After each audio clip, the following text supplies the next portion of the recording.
Hi అండి, happy Sunday అందరికీ. ఈరోజు డిన్నర్స్ అయితే అయిపోయాయా? రండి మా డిన్నర్ చూద్దరు కానీ. వైట్ రైస్ అండి. పొద్దున్నే అయితే పన్నీర్ బిర్యానీ చేశాను, ఇంకా అది ఉందని చెప్పేసి కొంచెం అయితే రైస్ అయితే ఉన్నాను.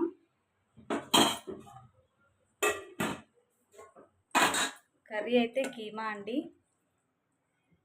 ఇలా మీకు కీమా అంటే ఇష్టమా లేకుంటే డైరెక్ట్గా మటన్ అంటే ఇష్టమా అయితే కామెంట్ అయితే చేయండి ఫ్రెండ్స్. మాకైతే ఇలా కీమా అయితేనే ఇష్టము. రైస్ వేడివేడిగా ఇష్టమా లేకుంటే మీకు నార్మల్గా చల్లారినాక ఇష్టమా కూడా కామెంట్ చేయండి ఫ్రెండ్స్. రైస్ అయితే మాకు వేడివేడిగా తినడం అయితేనే ఇష్టం. నా వీడియో కనుక నచ్చితే మాత్రం లైక్ చేయండి ఫ్రెండ్స్.